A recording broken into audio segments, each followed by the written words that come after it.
known as Maine.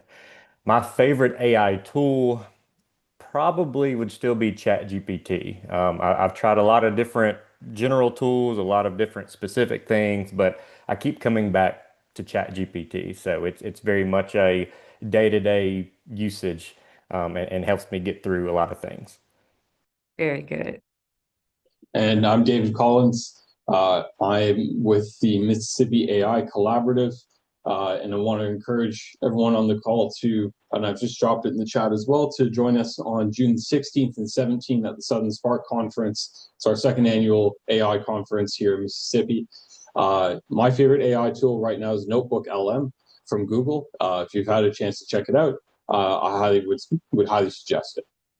What does it do, David? It helps to summarize up a lot of information in a really concise way. There's also a feature where you can make your own podcast out of it too.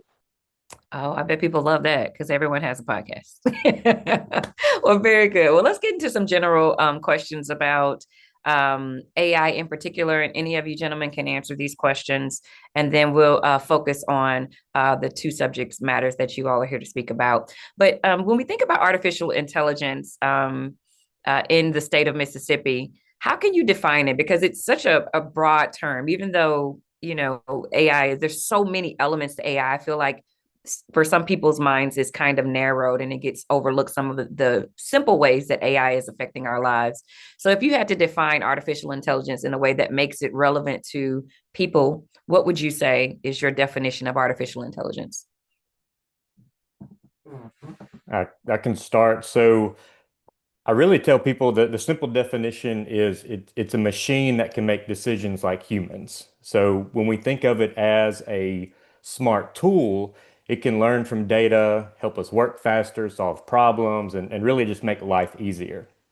And if you've ever used any sort of voice to text, if you use automatic farm equipment, if you receive fraud alerts from your bank, all of those likely have some component of AI embedded into it. So it's not science fiction. It's a real tool that can support real work, whether you're a teacher, a nurse, or a farmer.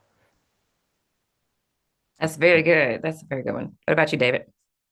Yeah, I definitely would echo that. I think too, um, just piggybacking off what Colin was saying, the ability it's really an ability to process information and then output something useful as well, especially in a lot of cases, what the current AI that people are really both interested in and is really working for them allows you using natural language to interface with a lot of different kinds of tools. So the different types of artificial intelligence tools that people are seeing a lot of now are really taking advantage of the ability to sort of take in data and to be able to process it in a way that both the computer can do something useful with it, but also that people can understand it too.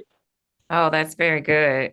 When we think about Mississippi, I know a lot of times we seem to be behind the curve or the ball in a lot of things, it seems. We've started to change that narrative. I love how aggressively we're trying to open up who we are to the world, because the perception from the outside sometimes can be not such a good one. But when you live in Mississippi, it's very obvious to see that we're behind the curve when it comes to how AI is infused to our everyday living. We're just getting some of the things that other states and cities have had for years now. What would you say is the reason it's so important for Mississippi to invest in understanding AI and utilizing it in everyday things like education, healthcare, and the workforce here? I'll say that if you turn on the news, if you look on social media, you read the newspaper, you're seeing the impact AI is having already. It is shaping every single industry globally, nationally, and even in the state. So we're talking about jobs in healthcare, in education, agriculture, and beyond. And if we don't prepare now, we risk being left behind, either as Mississippians, Americans. And so we're ensuring that our people and our institutions stay competitive through Maine. And we're seeing other states start to realize the impact we're having throughout our state because of this. They're working on building their own pipelines, and we're making sure that Mississippi doesn't have to play catch up. We're providing a national model that others can mimic We are creating our own talent. We are attracting new technology, and we're really preparing our communities to lead and not follow. Mm, that's good. Yeah, I don't have too much more to add to that. So Yeah. David, let me ask you, because you also are connected to Innovate Mississippi, where, it's a tech hub and a space there where you all are doing so much around startups and innovation and technology.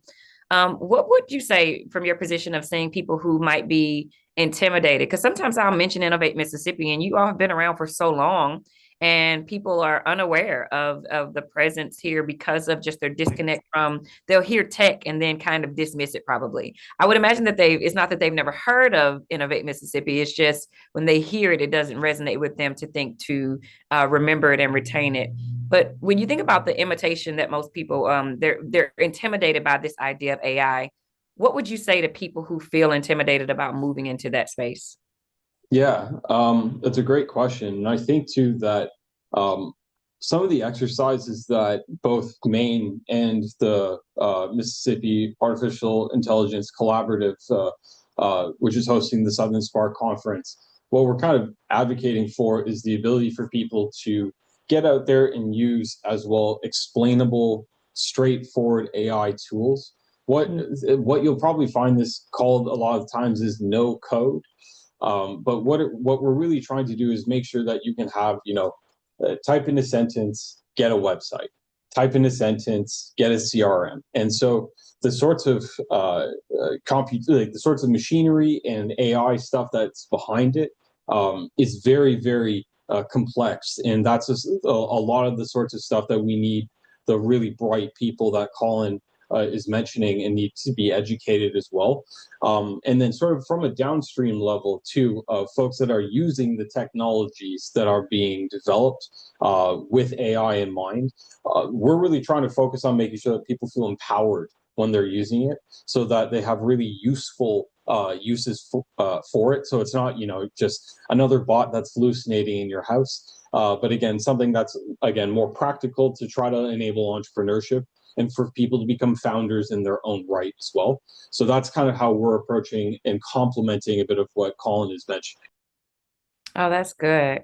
Colin, what would you say to people who are worried about AI replacing their jobs here in the States? So many people are thinking about that. It is a very common conversation in the AI space. What are your thoughts around that? We get it. You know, AI doesn't have to replace jobs, and it won't. It's meant and built as a tool and not a replacement, meaning it can enhance individuals, it can enhance organizations, companies, teams, and beyond. And it can also create brand new jobs, things that do not exist today, that we will see pop up in the future. And relating back to some of what David is talking about, where we want to input a sentence and get an output type thing, prompting or prompt engineering, that is now becoming a reality, a real job that companies are hiring for. But at the end of the day, we need to train the people to be ready for this now and for in the future. We're talking about the incumbent workforce. We're talking about that next generation, our children's children, and beyond. And that's why Maine exists. That's the whole purpose of it. And we're not telling people to become programmers. We still need the people in IT, the cybersecurity professionals, the computer scientists, and beyond. But it's really about showing how AI fits into your existing work, whether it's something simple like automating paperwork, speeding up production, or helping with decisions. The goal is support, not substitution. Yeah. Oh, that's good. The goal is support, not substitution. You should put that on a t-shirt, Dr. Collin, and then sell it at all the AI conferences.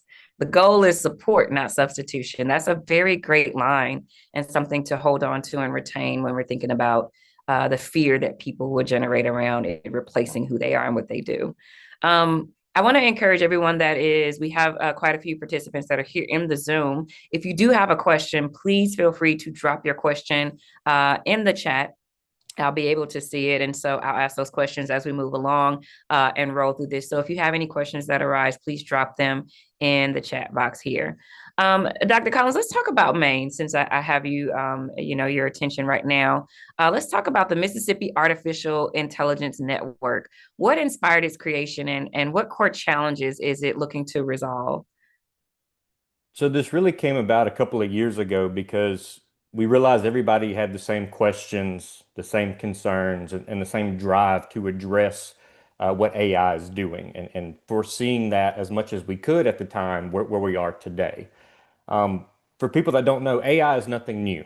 We've all been using it in some capacity for a long time, but we're now at a point of innovation and advancement where anybody can access it through any means, a smartphone, a tablet, a full-on system and beyond. And so we've seen a skills gap occur in different areas over time, and we're seeing that happen again. So Mm. Maine was created to address that access and skill gap to ensure that nobody in the state, either from a student level, an educator, a nurse, a retiree in the Delta on the coast, nobody is left behind in this digital economy. And so we do that by uniting all of our public institutions in the state, even our private institutions, state government, public private agencies, and beyond with the major tech partners in industry, such as Intel, Amazon, and more, to scale this educational component and primarily focus on that workforce training, and that blends into innovation as well. So we're addressing real gaps, rural access, lack of local training, and unclear pathways of AI jobs. And we do this by offering free training and education, free tools, coordinating efforts, reducing cost, anything that Maine can do to provide Mississippians with practical AI skills, no matter their background. Oh, that's really good. And that's very necessary. I think, especially with people's intimidation with approaching AI, it seems like such a vast thing.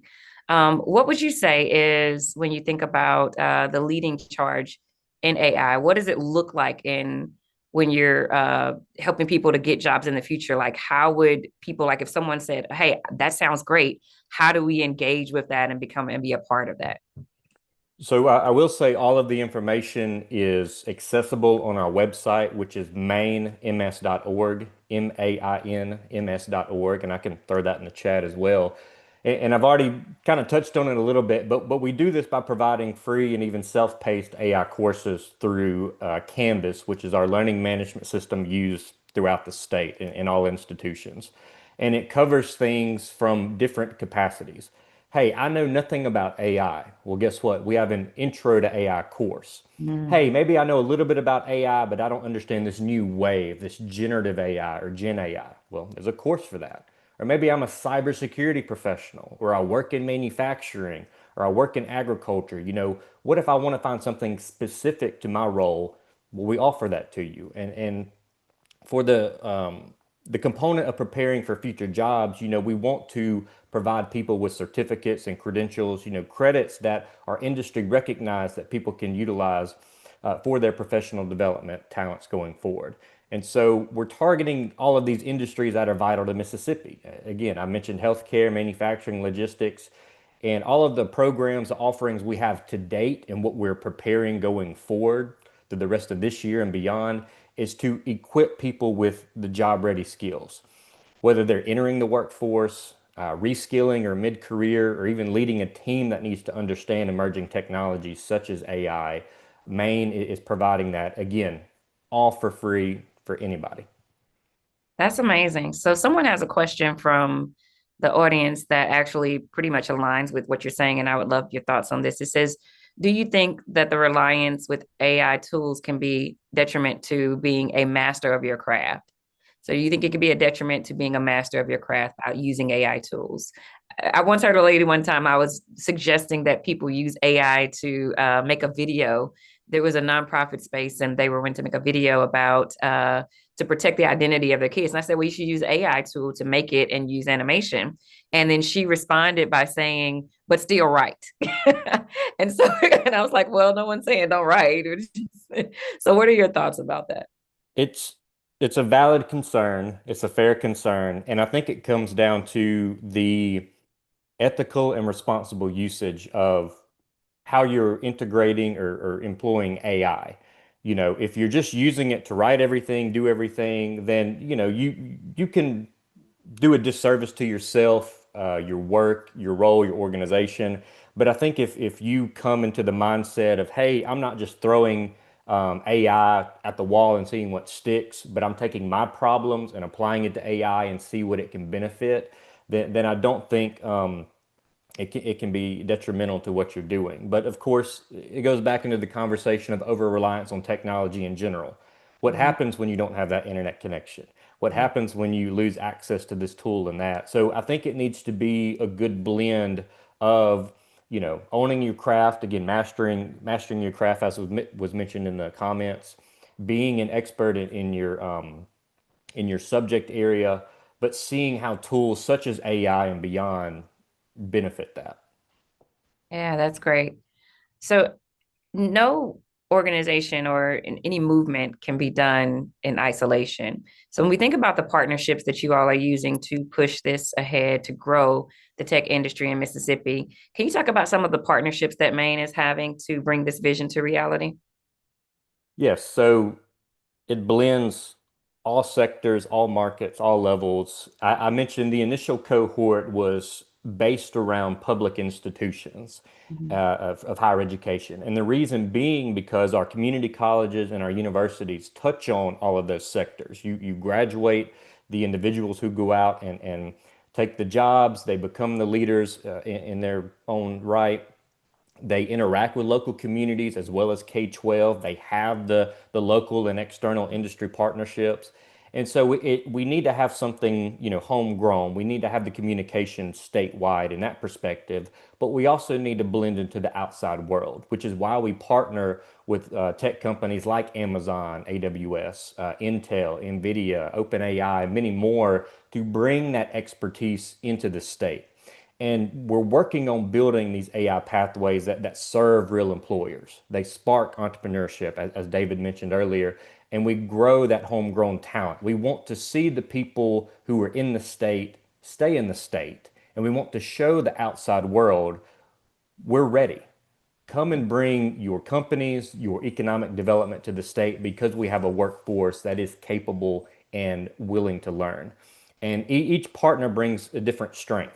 The universities for research, the community colleges for rapid upskilling, K-12 for early exposure. So we need to have all these people to play a role in this and working closely with economic development, as I mentioned, in industry to create job aligned programs, create that pipeline that can produce full-time positions, part-time, internships, apprenticeships, and even entrepreneurship going forward. Yeah, that's amazing, and that's a beautiful dance and structure, I would imagine. Just navigating all of that. When you're in the work, I know sometimes it's hard to often display the impact. Can you tell me? I think every organization has a moment that they can think of and go to a story that you've seen, maybe either with a student or a school or a small business that you saw a major benefit from working with Maine and the program and the outreach. Can you tell us about a moment that you feel like should be highlighted to show the impact? There's a handful that I've talked with individuals about, but I think the most impactful for me is hearing from our K-12 educators. Mm. There is very much been a conversation for the last several years or decades about introducing more of science, math, technology, the STEM acronym into the core curriculum within high school, within middle school. Yeah. And so I've had a lot of K-12 teachers take that initiative to learn, okay, what is AI? How can I use it in my day-to-day for administrative tasks? But more importantly, how can I break this down for my students to understand that this is part of their lives going forward?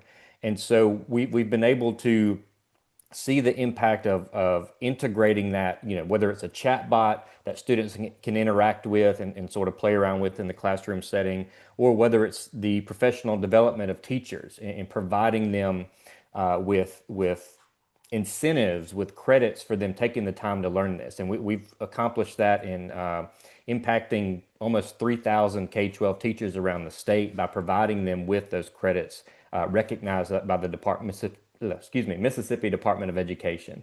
And Mhm. so it really blends in all elements, but you're seeing now People who go out and learn, but then they turn around and produce out of that. Hey, I just deployed such and such model locally. Here's how we're using it. Hey, I just integrated this into my classroom. Here's what my students are learning, and here are the questions they're asking going forward as they set off on their career path. So it really blends into a variety of elements, and we're just now touching the surface of the impact that it's having, but we're continually engaging and reaching out. That's good. I want to wrap up the main conversation as we shift to Southern Spark with a question from the audience. Thank you, Marcus Brumfield, for your question earlier. Elliot has a question, and it says, in your recent projects, Colin, what's been the most imaginative or unexpected use of AI agents? Something that really expanded your sense of what's possible with AI. I think that's a great question.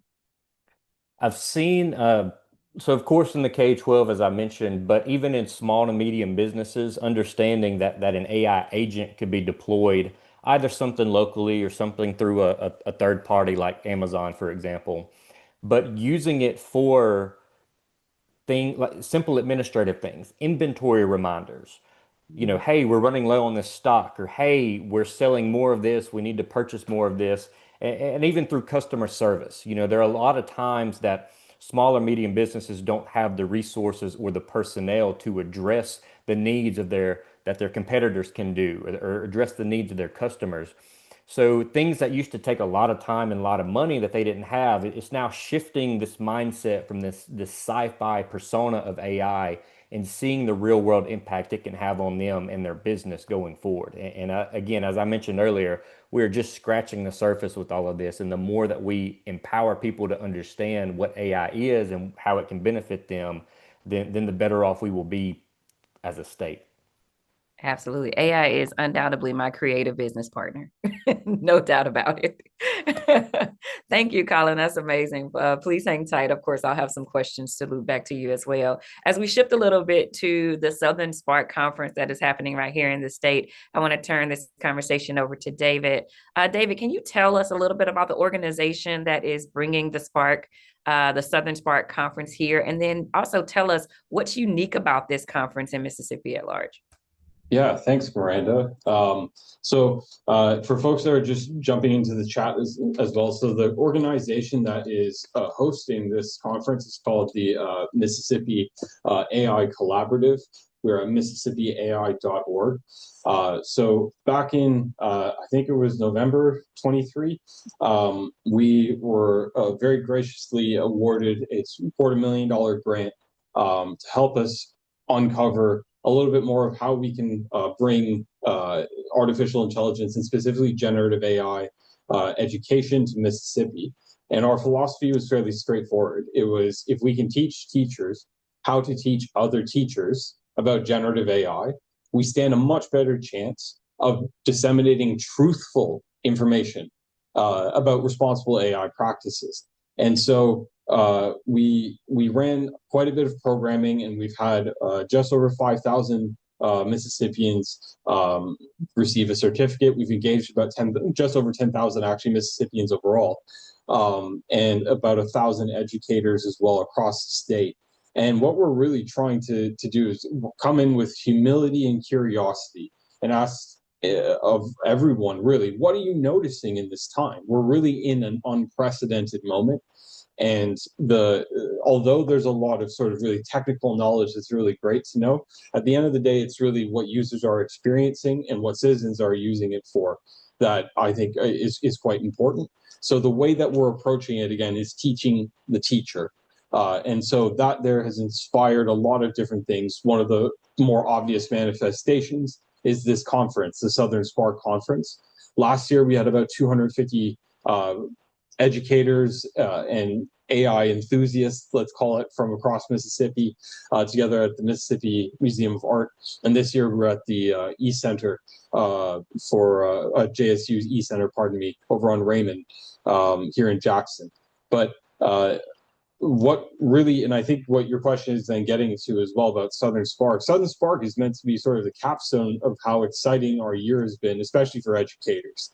Our educators, I mean, I've said this to Miranda before on several occasions, but I genuinely don't understand where educators get the energy from to be in the classroom every single day, showing up for students with great attitude, being right as well, an incredibly high percentage of the time. But then we have educators that even took an extra step from that and actually did like extracurriculars to then share more about what they're learning about generative AI in the classroom. So for me, at least, it's a as someone who's like very involved, it's a chance for me to be very grateful. But I think also from a practical point of view, for most people, it's going to be an opportunity to really hear what is actually going on in Mississippi. So instead of reading in USA Today about how people can't read anymore, talk to a teacher. Come learn for yourself really the truth of what's going on in Mississippi. There's the views that you have are almost definitely going to be echoed by other students and teachers in the classroom. But the thing is, as Colin was noting, this is here. So our conclusion is sort of how do we sort of go like work with it, right? How do we again use humility and curiosity to then teach other people how to use it responsibly and consistently? And the last thing I'll say to that too is that this whole exercise is also designed to increase confidence, because having an ability to share your work as a teacher, as an innovator, and anything really with other interested people brings that heat to you, right? It brings that energy back to you. So our conference is also going to be a great opportunity to see what other people are up to as well. Nice. What would you say? And Dave, I love that because my mom was a teacher for 33 Oh, I years. didn't know that. Okay. Yeah, she was a teacher in Jackson Public Schools for 33 years. And so I agree with you. And I did a very small stint of substitute teaching, very small. It was very quick lived. And I got out really fast because I agree with you. How do you find the energy to do that every day with so many personalities? Incredible. From the administration side, the challenges there, and then also dealing with the students and all of the things that they're dealing with. You become a therapist, you become so many different things. And so I would imagine the benefits of using AI as a tool to help you. Back in the day when my mom first started, she was a teacher's aide. And so there was an assistant. You had the assistant in the room every time. And now teachers just don't have that luxury as much anymore. What would you say are some of the things or technologies that will be featured in this year's Southern Spark Conference that people can look forward to seeing when they attend? Yeah, I mean, there's going to be a lot of really excellent speakers from across the country, frankly. Well, one of our keynotes, Shina, is from the Computer Science Teachers Association. I believe she's their director of teaching, if I'm not mistaken. We really wanted to make sure that Mississippians had, like, straight from the horse's mouth, as it were, the most up-to-date information of what's happening in the classrooms around the states. So what you're going to find is less of sort of a rehash of like, oh, you should have gone and tried this last year, and more of kind of a conversation of like, I'm noticing this, and then really again that humility and that curiosity to engage in different groups, not necessarily to solve the problem, but to again make sure that everyone is aware and on the same page. I personally think that innovation comes from those moments of being able to create new tension in ideas. And so a lot of our conferences, breakout sessions with people like vice principals of schools, other CSTA educators from around the country, assistant instructors from a ton of different private public institutions around. And so again, just a real smattering across education, some startup entrepreneurs as well that will be in the audience. Although we're not focusing as heavily on that, we're hoping to in future years to be able to have more startups there. But for this year too, what we've really noticed is the people that are responding the most clearly and with the most sort of clear and complete insights about what they're seeing are educators, and specifically K to 12. So that's going to be a really big focus. But I think, and the last thing I'll say is just going off of what Colin's noting too. One of the questions that I saw in the chat was asking about mastery and using AI to sort of complement that. And I think you'll hear a really hearty discussion at this conference, among other things, about different perspectives of whether or not educators who are in the field would consider adding AI to their daily life and tasks to be adding to their mastery. I bet you some will say yes, and I bet you some will say no. I simply don't know the answer to that. But yeah, as hopefully you're gathering to, it's an open kind of forum for us to share and again approach what's happening and so significant right now with humility and curiosity. Yeah. That's good. And speaking of in the classroom and the push for AI in the classroom, I want to send a question to you, David, from the chat. They were talking about this, the push for AI in the classroom in the academic space, and about the concerns around academic integrity. And the question from that is, can students really learn to use AI as a tool for deeper thinking rather than a shortcut? And I think that's a big concern as we introduce AI, that teachers are finding that these kids are using it to completely replace their thought process in some cases. What are your thoughts around how to balance that as we introduce AI into these spaces of education? Yeah, I have I have I guess two levels of thoughts there. The first is as an entrepreneur and business owner, and then I guess just as a citizen. As a citizen, I remember when Wikipedia was heavily demonized. That was kind of the era that I went to school in. It was kind of like that coming into that. It was also the era too where the argument about using calculators with great frequency was also kind of closing off. Sure. And my general view as a citizen is that I think that reading uh, allows people to be more critical. And I'm always wary of things that take away opportunities for people to engage in thought in a way that's sort of independent and on their own. Um, but as an entrepreneur and a small business owner, it is an expectation that everyone in my organization is heavily using generative AI, but within our company's policies. Um, and it's because in the last 2.5 years, it's very obvious, frankly, of who's using AI and who's not. And I have to keep meeting my margins, and my staff expects me to be able to bring home the bacon, as it were. So I have a fairly strict bar for what use looks like inside of our organization. We have a pretty strict review process, but we've also been building these things for, I mean, even before this was a thing. So we do have a little bit more hygiene as a firm, be able to look after it. So again, I'm of two minds as a citizen and as an entrepreneur. That's good. Thank you for that answer. Let's shift back to the Southern Spark Conference for a little bit. Thinking about the long-term like interest and investment in Mississippi and the ecosystem here, what would you say that the Spark Conference is aiming to do to help push that along? Yeah, well, we want it to become the assembly sort of per year where we can again celebrate the amazing accomplishments that we've all been able to accomplish together. Um, I think it would come as no surprise to folks too that the vast majority of the projects that Colin is mentioning are a result of amazing team efforts. And I think too that as AI continues uh, to advance, for lack of a better word, and become more embedded inside of our lives. I think making sure that Mississippi has a culture that celebrates homemade AI applications, homemade AI models, as well as some sort of conscious ability of understanding where our data ends up and why. I think that's going to be a really strong benefit to making sure we have a really technically literate citizenry. And I think that's going to make us all stronger founders and sort of digital citizens overall. So it's really a lot of this is about building confidence, building up that form so people can understand that their work matters.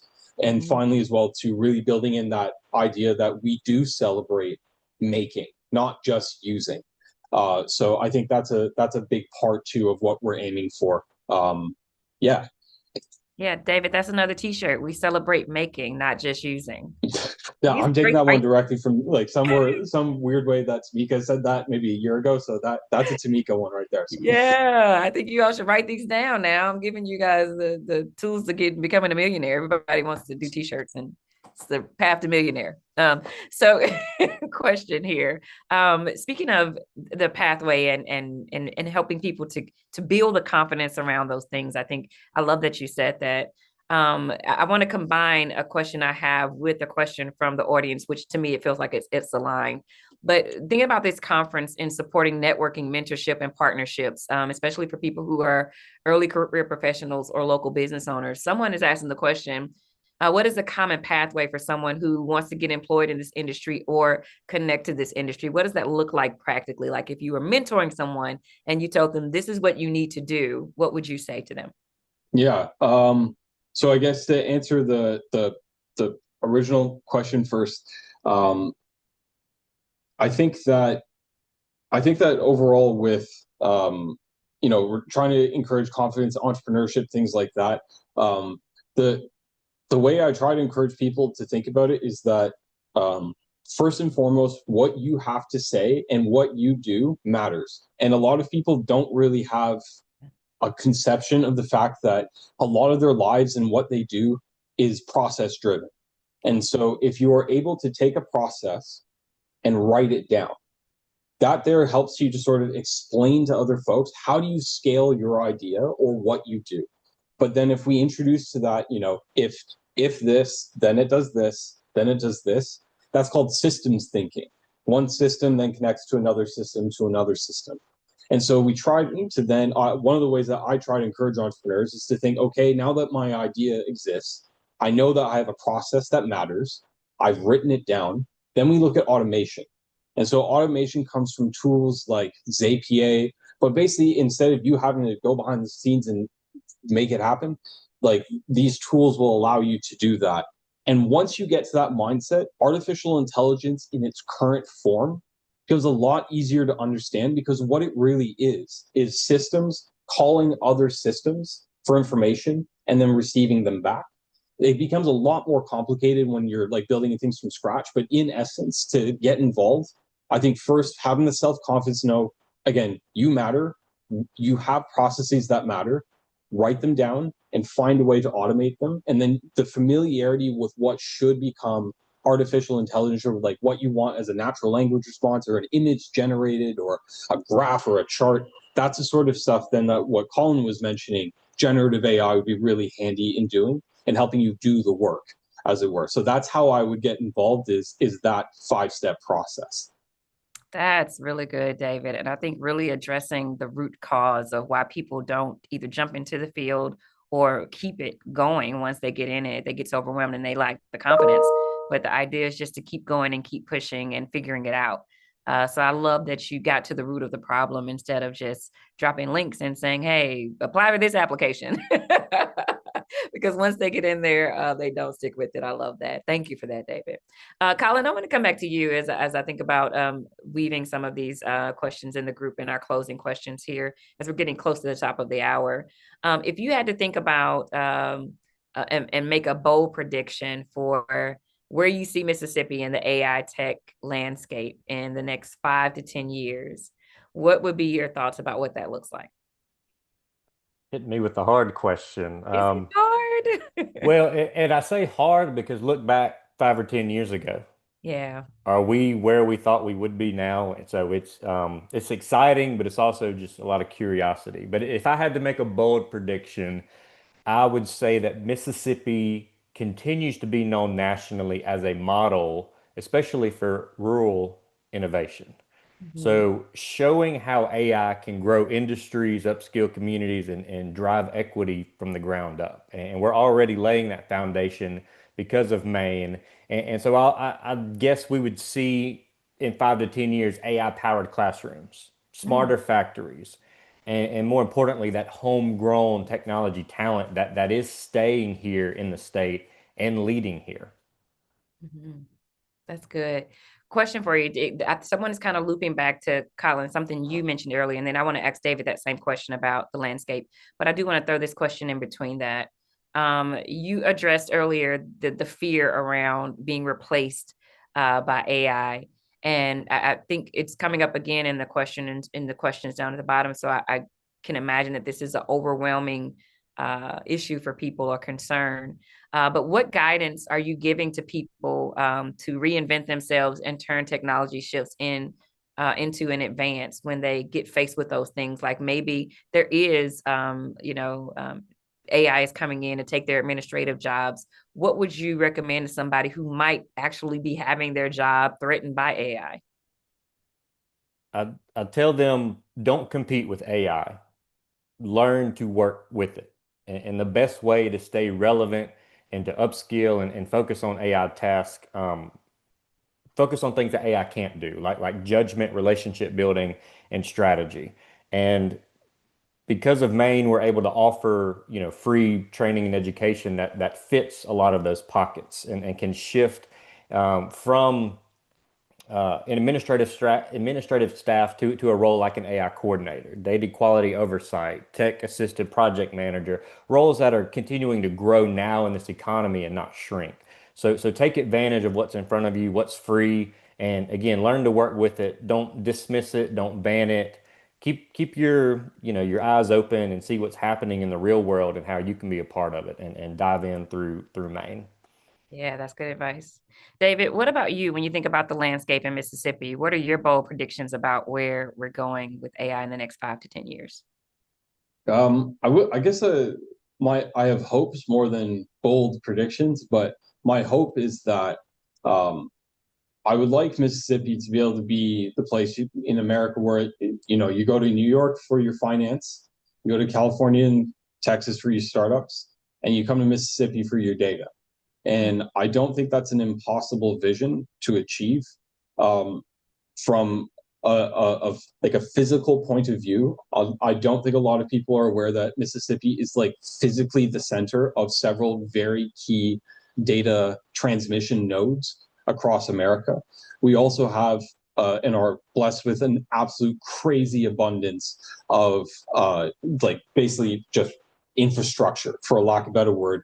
We've also got some exceptionally well-run companies as well with really good um, reputations like Entergy to be able to facilitate the standing up of immense and complex power projects as well.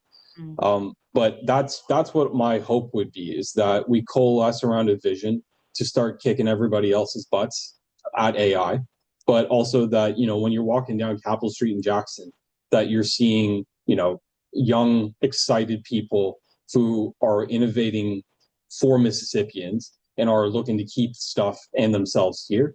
I think that is again a not impossible vision, but it's going to take some work. Yeah, no, that's good. I agree with you wholeheartedly. David, I think this question is for you from the chat because it was brought up during your conversation, and I'll read it. It says you mentioned that your team has developed good hygiene around AI usage.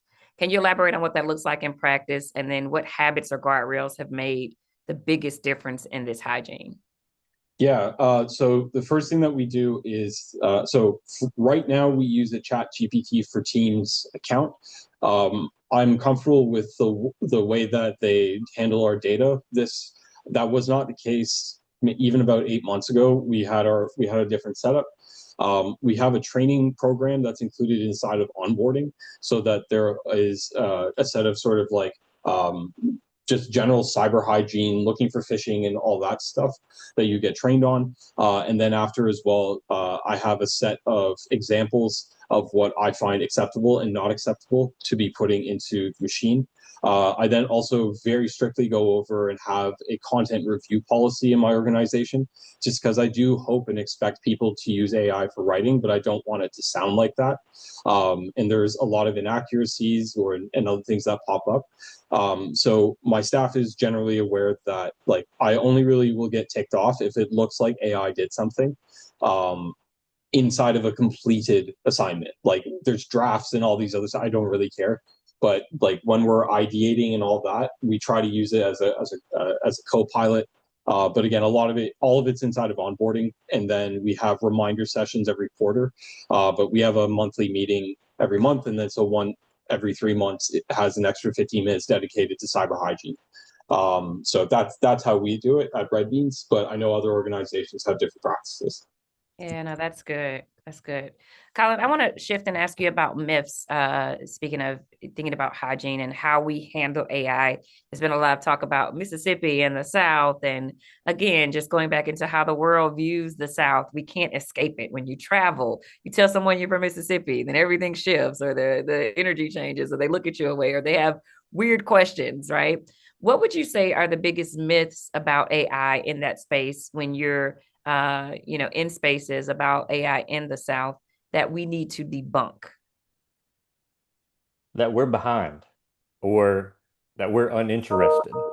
And the truth is we're hungry for opportunity. We just always haven't had the access to the resources like we do now with AI. And because of Maine, we're flipping that script. Again, providing free education and tools for people to equip themselves now and going forward. And we've seen firsthand that when Mississippians get access to something like an AI tool or AI education, they don't just use it, they innovate with it. The Yeah. talent is everywhere, and the access has not been until now because of Maine, because of all these great partners. And I'm very excited for the future and debunking that myth and many more myths to come. Yeah, no, that's good. And speaking of the talent being everywhere and us just, needing to use it, Dr. Collin, I want to ask you to, I want to follow up with that, with this other question of what advice would you give to a young person in Mississippi who is curious about getting into AI, but not sure where to start? Or I know David kind of touched on it earlier, but what would be your advice to someone you were mentoring to get into this space? It's very easy right now to want to jump into the pool.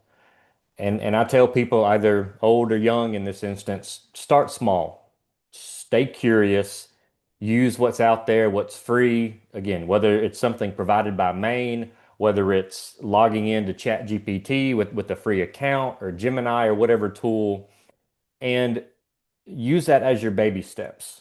Get your toes wet. Now get your feet wet. Then, feel the water coming up to you as you go deeper into the pool. And that's your first step towards a whole new future.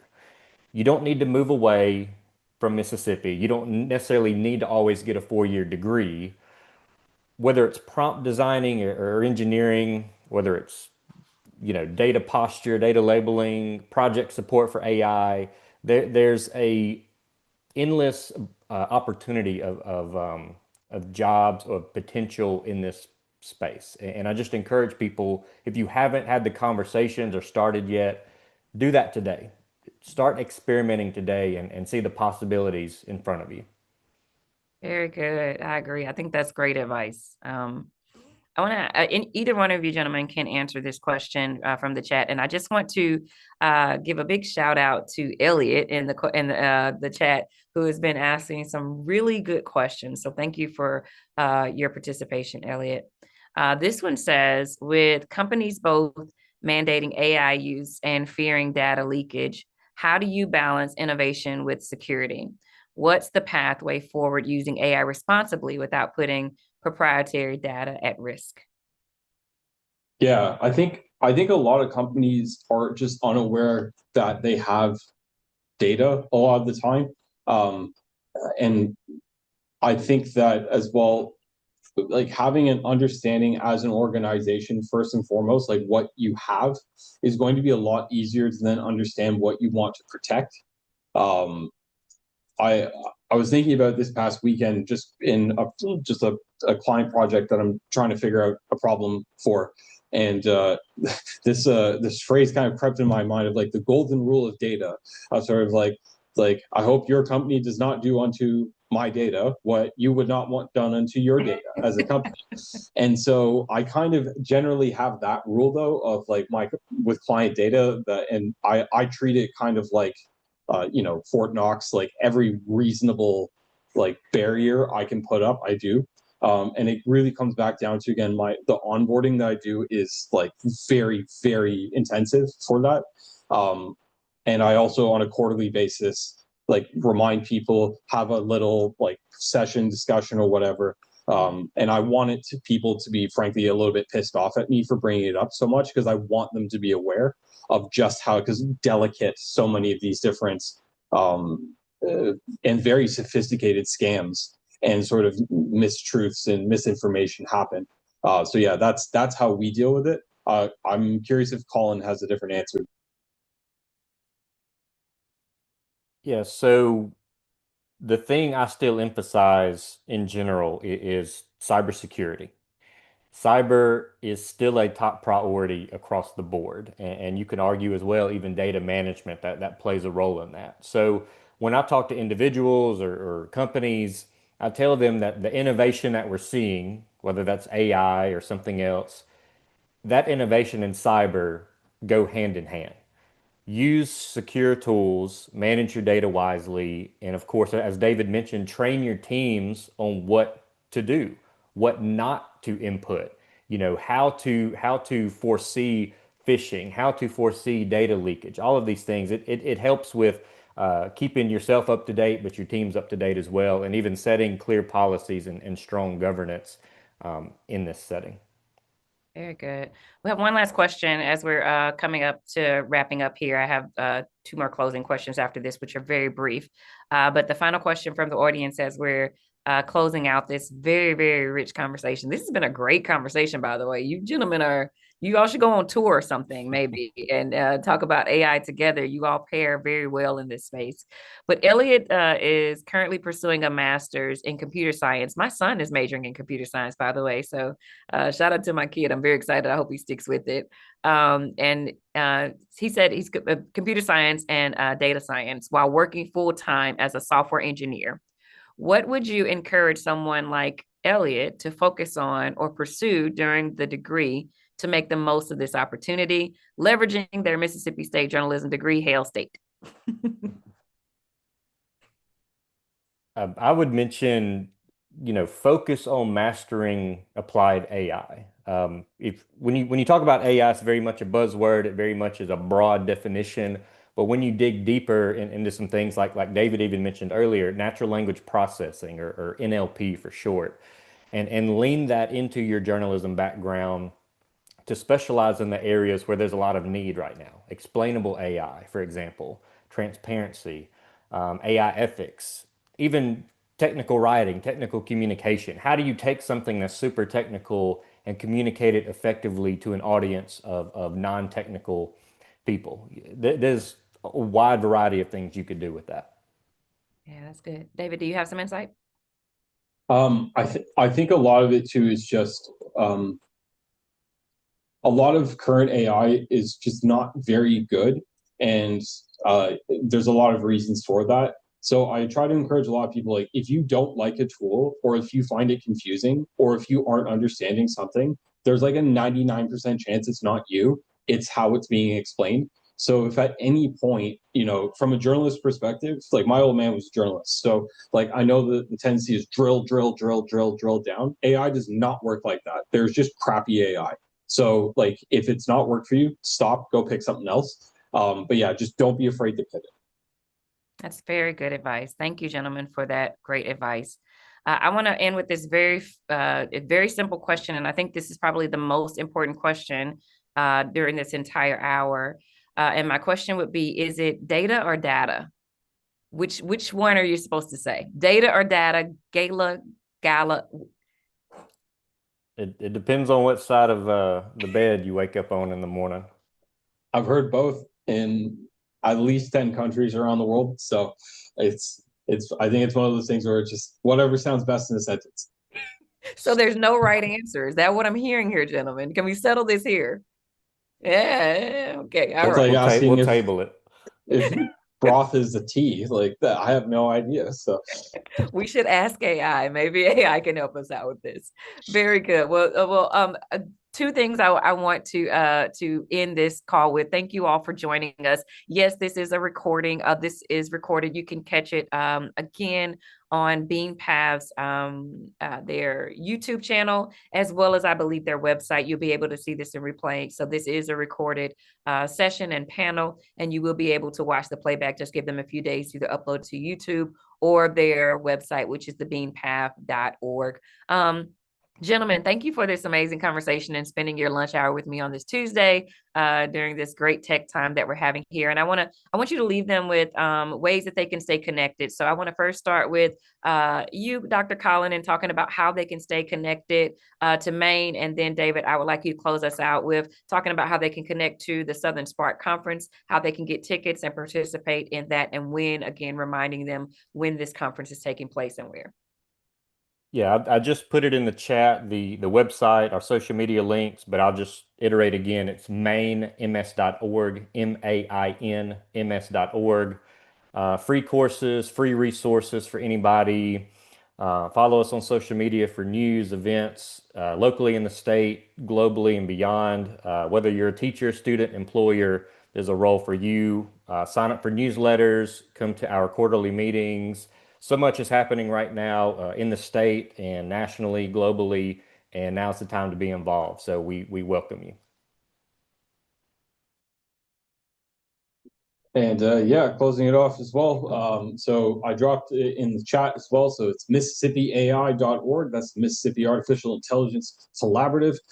You can check out some of our programming like the AI Educator Accelerator, where we upskill and empower Mississippi teachers. We have the AI Agency, which is our workforce development bridge between students and the market. We have our AI Fund, which is just completed for this year, and that's when we've just hit 10,000 Mississippians that have been upskilled. We also have a couple of workforce development programs that we're working on, but most importantly, please sign up for Southern Spark. We'd love to see you there. And if you'd like to get a ticket and you're not in an economic position for that to work out, please email me personally and I will make sure that that's sorted out for you. Absolutely. And David, when again is the conference and where? June 16th through 17th here in Jackson over the Jackson State East Center. All right. And gentlemen, are there any final thoughts that you would like to leave with this audience before I wrap up? Thank you for having me. Thank you, and experiment with AI. Absolutely. Well, thank you all for joining us. Again, my name is Miranda Joyner. I am the CEO and co-founder of Succeed and Elevate and the host of your monthly Tech Talk. We are here every month, so make sure you stay connected to the Bean Path for having rich conversations around AI in the state of Mississippi and the South. Please stay connected to the Bean Path by way of visiting their website, following them on social media to keep up with all of the many things that are happening over there at the Makerspace, which is an actual physical building where they have so many cool things happening over there, from robotics classes to sewing to 3D printing to you name it. Okay, so make sure you go connect to that, as well as their new space that they just launched also too, as well, the Bean Barn. Stay connected with them as well for the events that are happening there. And you can even bring your own event to that space as well. Get connected to the tech community. There are so many ways and spaces to connect. You just have to show up. Okay. All right. So we will see you next month, and hopefully we will see you at the Southern Spark Conference happening this month. Thank you, gentlemen, for joining us. You all have an amazing, amazing day, and we'll see you soon.